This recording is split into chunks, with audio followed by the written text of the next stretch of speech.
ప్రియమైన దేవుని పిల్లలారా, పరిశుద్ధ బైబిల్ గ్రంథం నుండి ఒక విషయాన్ని తప్పుగా అర్థం చేసుకున్న దానిని మనం సవివరంగా ఆలోచన చేద్దాం. ప్రియమైన దేవుని పిల్లలారా, ఆది తల్లిని అవమానపరిచిన అపవాది అనుచరులు, చాలా జాగ్రత్తగా ఆలోచించాలి మీరు. ఆది తల్లిని అవమానపరిచిన అపవాది అనుచరులు. ఆది తల్లి ఎవరు? మనందరికీ తెలుసు. జీవము గల ప్రతి వానికి అవ్వ తల్లి. యావత్ భూమి మీద కాపురం ఉంటున్న జనాంగం ఆదాము అవ్వల నుండి పుట్టుకొచ్చిన వారే. అపొస్తలుల కార్యం 17:26 యావత్ భూమి ఆయన ఒకని నుండి ప్రతి జాతి మనుషులను సృష్టించి, ఒకని నుండి యావత్ భూమి మీద కాపురం ఉంటున్న జనాంగం ఆదాము అవ్వల నుండి వచ్చిన వారే.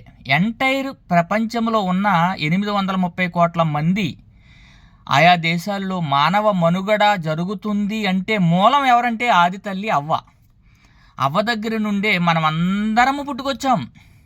ఏమండి ప్రియమైన దేవుని పిల్లలారా, ఆ ఆది తల్లిని అవమానపరుస్తున్న అపవాది సంబంధులు, అవమానం, ఆది తల్లి శీలాన్ని శంకించినటువంటి అపవాది అనుచరులు, అపవాది శత్రువు, దుష్టుడు, నరహంతకుడు, అబద్ధికుడు, అబద్ధమునకు జనకుడు.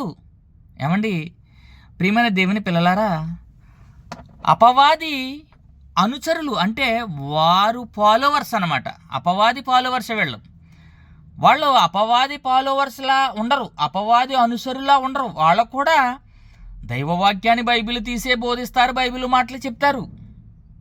కొరింథీయులకు రాసిన పత్రిక ఒక మంచి మాట ఉంటుందండి. ఇది ఆశ్చర్యము కాదు, సాతాను తానే వెలుగుదూత వేషము ధరించుకుని ఉన్నది. సాతానే వెలుగుదూత వేషం ధరించుకున్నదంట. వెలుగెవరు? నేను లోకమునకు వెలుగై ఉన్నానంటున్నాడు యేసుక్రీస్తు ప్రభువు వారు. వెలుగు దూత, దూత అంటే సేవకుడు. అంటే యేసుక్రీస్తు సేవకుల వేషము వేసుకున్నటువంటి వీళ్ళో పరిచారికులు. ఏమండి ఇది ఆశ్చర్యం కాదు, వాళ్ళ మనలోనే ఉన్నారు. ఏమండి వాని పరిచారకులు నీతి పరిచారకుల వేషము ధరించుకున్నట్టు గొప్ప భాగ్యం ఏమి కాదు. వాళ్ళని అనుసరించే వాళ్ళు నీతి పరిచారకుల్లాగే ఉంటారు. ఇంతకీ ఎవరు అంటే ఈయన కేవి మార్క్ అనే ఒక బోధకుడు.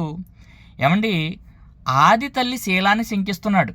ఆయన అలా చెప్తూ ఉంటే వాక్యం ఆయన వెనక ఉన్న అనుచరులు ఏం చేస్తున్నారు? ఆమేన్ ఆమేన్ ప్రైజ్ లార్డ్ అంటూ ఉంటున్నారు వెనకాల.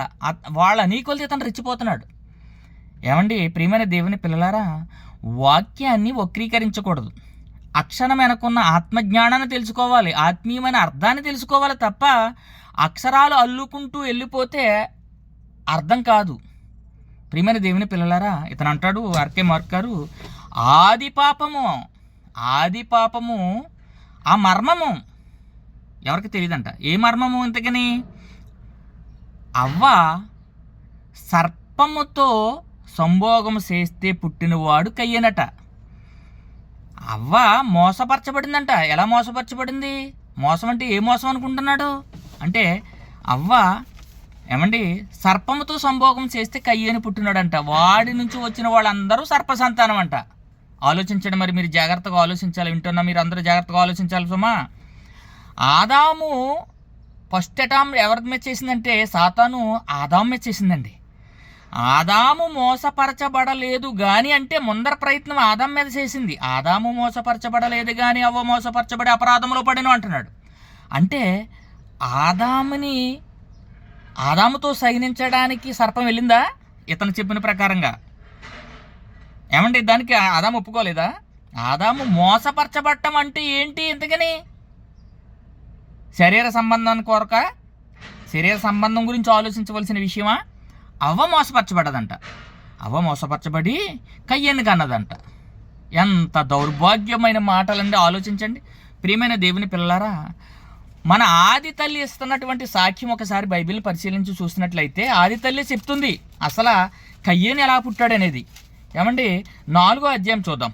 ఆదికాండం 4వ అధ్యాయం 1వ వచనంలో, ఆదాము తన భార్య అయిన అవ్వను కూడినప్పుడు ఆమె గర్భవతి అయి కయ్యేనును కని, యెహోవా దయ వలన నేను ఒక మనుషుని సంపాదించుకున్న యెహోవా దయ వల్ల, సాతాను దయ వల్ల కాదు. ఆదాము కూడటం వల్ల కయ్యేను పుట్టాడు. సర్ప సంతానమా అంటే సర్పం కూడితే పుట్టినవాడు కాదు కయ్యానని గ్రహించాలి. కేవీ మార్క్ గారు. ప్రియమైన దేవుని పిల్లలారా, ఆదాము తన భార్య అయిన అవ్వను కూడినప్పుడు ఆమె గర్భవతి అయి కయ్యేనును కన్నదంట. నేను యెహోవా దయ వలన నేను ఒక కుమారుని సంపాదించుకున్నానంటుంది. ఎవరి దయ వలన అండి?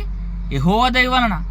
మరి ఈ మాటలు పరిశుద్ధ బైబిల్ గ్రంథంలో ఎవరు వ్రాయించారు? పరిశుద్ధాత్మ ప్రేరణతో రాయబడినటువంటి మాటలు. ఒకవేళ అవ్వ అబద్ధం ఆడుతుంటే ఏమండి, పరిశుద్ధాత్మ ప్రేరణతో రాయబడినటువంటి ఈ మాటలు గ్రంథంలో ఈ రీతిగా రాయిస్తాడా? అవ్వ, ఏం మాట్లాడుతున్నావు నువ్వు? ఆదాము కూడితే కయ్యేను పుట్టడం ఏంటి? అది నా దయ వలన నీకు ఒక బహుమానం రావటం ఏంటి? నీవు సాతానుతో కదా సంభోగించి కయ్యేన్ని కన్నావు అనాలి కదా, అలా రాయించాలి కదా. మరి రాయించలేదేంటట? దేవుడు రాయించలేదు ఎందుకట? ఏమండి ప్రియమైన దేవుని పిల్లలారా, ఆలోచించండి. ఏమండి, ఏనుగుతో సంభోగిస్తే ఏనుగు పిల్ల పుడుతుంది. కోతితో సంభోగిస్తే కోతి పిల్ల పుడుతుంది. ఏమండి, అట్లీస్ట్ కోడి పిల్ల అయినా గుడ్డులో నుండి కోడి నుండి రావాలి. ఏమండి, ఆలోచించండి. అంత బుర్ర పెట్టి ఆలోచిస్తే ఏమండి, సర్పాన్ని కాదు ఆవహిస్తంట, దేన్నో ఆవహించిందంట. అది తెలియదంట, అది మాట్లాడుతుందంట, ఎగురుతుందంట, గొంతులేస్తుందంట. దాని లోతుల్లోకి వెళ్తే ఆ ఘట సర్పము డైనోసార్. అసలు డైనోసార్ని ఆవరించింది, పెద్ద డైనోసార్ని ఆవరించింది సాతాను. కొంచెం అర్థం చేసుకుంటే, మనసుంటే తెలుస్తుంది. బైబిల్ అంతా పరిశీలనాత్మకంగా చదివితే కొంత అచ్చట కొంత ఇచ్చట ఉన్న వాక్యాన్ని అర్థం చేసుకుంటే అర్థం అవుతుంది. అది ఎగిరేది, దాని నోటి నుండి అగ్నిజ్వాలలు వచ్చేయి, నడిచేది కూడా. ఏమండి, అంత పెద్దదాన్ని ఆవహించింది సాతాను. అంతేగాని మనిషి రూపంలో రాలేదు సంభోగం చేయడానికి. వీర్యకణాలు ఎక్కడే? వీర్యకణాలు ఇప్పుడు టెస్ట్ ట్యూబ్ బేబీని తయారు చేస్తున్న వీర్యకణాలు మనిషిలో నుండి తీసే తల్లి గర్భంలోనికి ఎక్కించాలి కదండి. దేవుడు ఇచ్చినటువంటి మానవుల్లో నుండి కదా, జంతువులో నుండి ఇచ్చి ఎలా తీస్తారండి? ఇది అవివేకం కదా. ఇది ఎలాంటి వాడంటే కోతి నుండి మనిషి పుట్టాడు అనేటువంటి వాడు ఈ కేవీ మార్క్.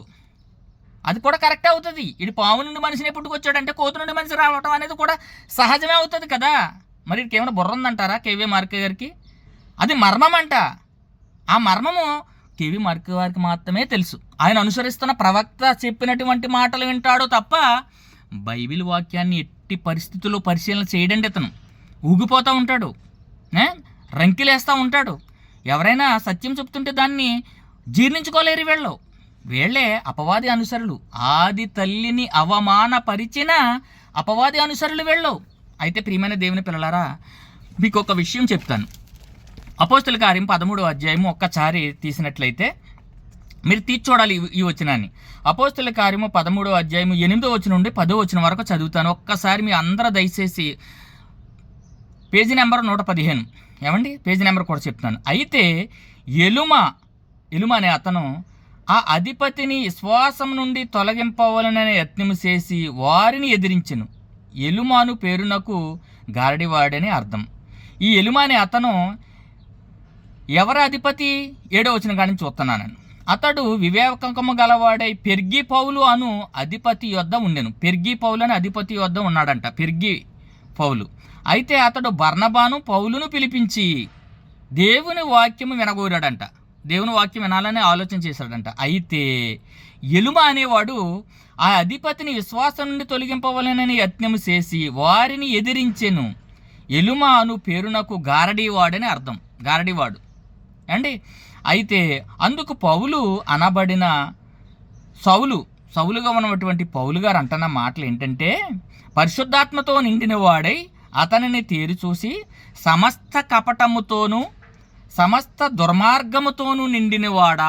ఎవరినంటున్నాడు? ఎలుమని అంటున్నాడు. సమస్తమైన కల్మషముతోనూ సమస్తమైన కపటముతోనూ నిండినవాడా, అపవాది కుమారుడా. ఏమన్నాడండి ఇక్కడ? అపవాది కుమారుడా. పుట్టినోట్ల కింద చూస్తున్నట్లయితే అపవాది అనగా సాతాను కుమారుడా. అంటే ఇక్కడ సాతాను పిల్లల్ని కన్నదని అర్థమా? ఆలోచించండి. సాతాను పిల్లల్ని కనలేదండి. సాతాను సృష్టిని నాశనము చేయలేదండి. దేవుడు సృష్టించినటువంటి మనిషి చేత సాతాను దేవుని పిల్లలను చెరుపుతుంది. దేవుడు చేసిన సృష్టిని నాశనం చేయడానికి ప్రయత్నిస్తుంది. అర్థమవుతుందా? ఇక్కడ ఎలుమ అనేవాడిని అపవాది అన్నాడని వాడు అపవాదికి పుట్టినవాడా? సర్పసంతానమా? ఆలోచించండి ప్రియమైన దేవుని పిల్లలారా. మరొక విషయం, అపోస్తులుగా పిలువబడుతున్న 12 మంది అపోస్తులలో పేతురు గారు మాట్లాడుతున్న మాటల విషయాల్లో మీకు ఒకసారి జ్ఞాపకం చేస్తాను.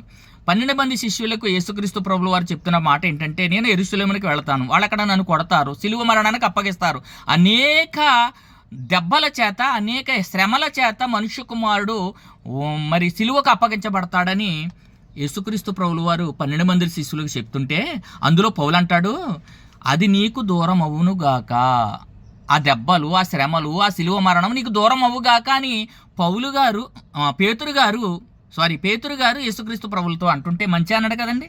నీకెందుకు శ్రమలు, నీకెందుకు సిలువ, నీకెందుకు మరణం అన్నాడు, మంచి కదా అన్నాడు. మరి అయితే యేసుక్రీస్తు ప్రభులు వారు అన్న మాట ఏంటంటే, సాతానా నా వెనుకకు పొమ్ము. ఎవరు సాతాను? ఎవరిని సాతాను అన్నాడు? పేతురు గారిని సాతానని ఎందుకు అన్నాడు? సాతాను అప్పటికి ఆవహించేసింది పేతురులో ఆవహించేసి, అది నీకు దూరం అవును కాక అంటున్నాడు. సాతానా, నీవు ఎందుకు నాకు అభ్యంతరకరంగా ఉన్నాను? నేను సిలువ మరణము పొందటానికే వచ్చాను, శ్రమలు భరించడానికే వచ్చాను, ఆ మరణం ద్వారా పాపములో పడి ఉన్న వారిని రక్షించడానికి వచ్చాను, నాకు అభ్యంతరకరంగా ఉన్నావు అంటున్నాడు. ఎవరు? 12 మంది శిష్యులలో పేతుర్ని ఆవహించేసింది సాతాను.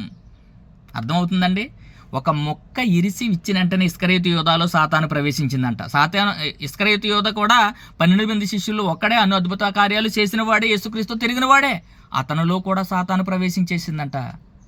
మరి కేవీ మార్కులో సాతాను ప్రవేశించి బోధ చేయట్లేదంటారా? ఇది ఆశ్చర్యం అంటారా? ఇదేం ఆశ్చర్యం కాదు. మరలా తన ప్రాణం విసికిన తండ్రి మాట్లాడుతున్న మాటలు ఒకసారి చూద్దాం.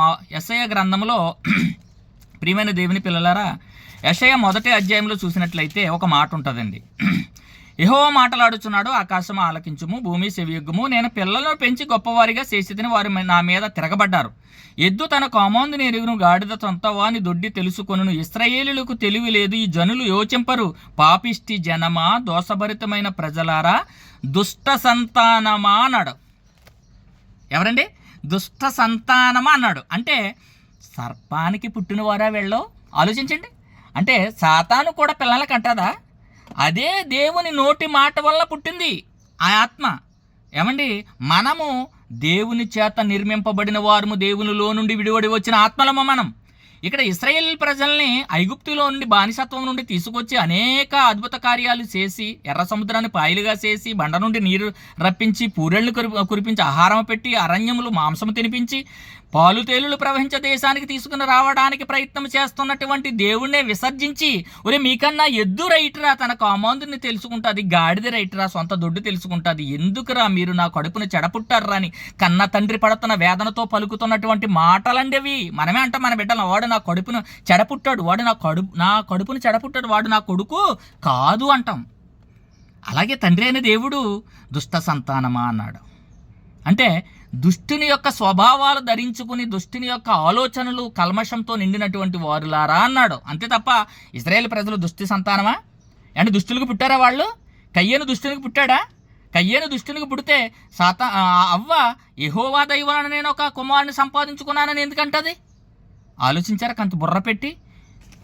ఆ మర్మం అంట కేవీ మార్క్ గారికే తెలిసిందంట, వాళ్ళ అనుచరులకి తెలిసిందంట. ఆయన ప్రాఫెట్ అంట. ఎవరైనా ప్రాఫెట్ గురించి చెప్తారండి, వాళ్ళు గుర్తు రావట్లేదు. విలియం బ్రెనహాం గారు. బ్రెనహాం అంటే ప్రవక్త అట. మలాకీలో ఒక మాట ఉంటుందండి, నేను ఏలియాను మళ్ళా పంపించేదనని. అది ఎవరి గురించి ప్రస్తావించబడ్డది? యోహాను గారి గురించి. యోహాను ఏలియా అంటే స్వభావం, మనస్తత్వం కలిగినటువంటి వాడు. అంతేగాని ఏలియా ఆత్మ యోహాను గారిలో రాలేదు. ఏలియా అంతటి వాడు ఎవరు? యోహాను గారు. వారి గురించి చెప్పబడింది. అంతేగాని నీ ప్రవక్త గురించి కదా మాట చెప్పబడతా. అది ఎవరి గురించి రాయబడిందంటే విలియం బ్రెనహాం గారి గురించి రాయబడిందని చెప్తాడు కేవీ మార్క్ గారు. ఒక్కసారి యూట్యూబ్లో కేవీ మార్క్ దుష్ట సంతానం అని కొట్టండి, వస్తుంది. అప్పుడు మీరు దాన్ని గ్రహించగలరు. ప్రియమైన దేవుని పిల్లలారా, ఈ మాటలు మీ అందరి హృదయాల్లో భద్రపరచుకోండి. ఆది తల్లి, జీవము గల తల్లి తప్పు చెయ్యలేదండి. తప్పు చేస్తే దేవుడు వెంటనే శిక్షిస్తాడు. ఆ మాటలు బైబిల్ గ్రంథంలో రాయిస్తాడు. బైబిల్ గ్రంథంలో వ్రాయని ఏ మాట అయినా నమ్మకండి. వాడు ఎంతటి ప్రవక్త అయినా సరే, వాడు ఎంత గొప్పవాడైనా సరే. ప్రియమైన దేవుని పిల్లలారా, గ్రంథాన్ని పరిశీలించి పరిశోధనాత్మకంగా తెలుసుకోండి. సాతాను పిల్లల్ని పుట్టించలేదు, సృష్టిని పుట్టించలేదు. పుట్టించిన వాటిని నాశనం చేస్తుంది సాతాను. ఏమండి, వాక్యమైన క్రీస్తుకి వాక్యం నేర్పించిందండి. వాక్యం చెప్తుంది, ఈ ప్రపంచ దేశాలన్నీ నీకు ఇచ్చేస్తాను, నా కాళ్ళకి మొక్కుతానంటుంది. కలిగి ఉన్నది ఏది కూడా ఆయన లేకుండా కలగలేదు. ఎవరు? యేసుక్రీస్తు ప్రభులు వారు. దేవుని వాక్యం వలన ప్రపంచములు నిర్మించబడ్డాయి. ప్రపంచాలే నిర్మించబడితే ఆ ప్రపంచాన్ని నీకు ఇస్తానని చూపిస్తుంది సాతాను. ఈ రాళ్లను రొట్టెలుగా చేసుకుని తినంటుంది. వాక్యం చూపిస్తుంది.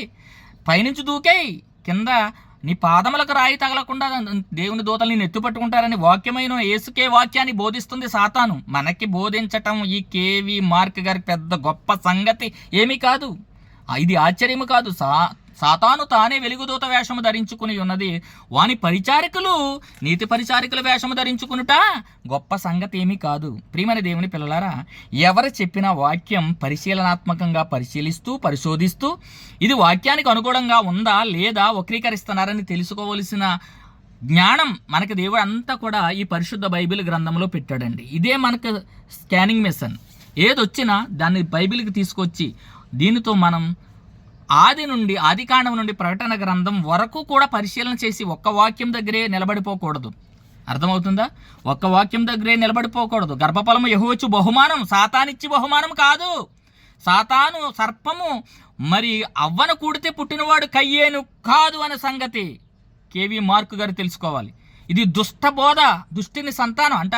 దేవుని పిల్లలు ఎవరో తెలుస్తుందంట. దుష్ట సంతానానికి దుష్టుని సంతానము మనమని తెలియదంట. ఎందుకంటే అది కనుగుడ్డు మూసేసిందంట మనకి. ఏది? సాతాను. దుష్ట సంతానానికి దుష్ట సంతానం గురించి తెలియదంట. దేవుని సంతానానికి దుష్ట సంతానం గురించి తెలుస్తుందట. ప్రియమైన దేవుని పిల్లలారా, వాక్యాన్ని వక్రీకరిస్తూ ఏమండి ఉన్నది లేనట్లుగా లేనిది ఉన్నట్లుగా ఏమండి మరి ఇలా చూపిస్తున్న కేవీ మార్క్ గారి ప్రసంగాల పట్ల మనందరము అప్రమత్తంగా ఉండాలని మీ అందరికీ వాక్యపూర్వకంగా తెలియపరుస్తూ, ఆది తల్లిని అవమానపరిచిన అపవాది అనుసరుడు కేవీ మార్క్ గారని మీ అందరికీ తెలియజేస్తున్నాను. అందరికీ వందనాలండి.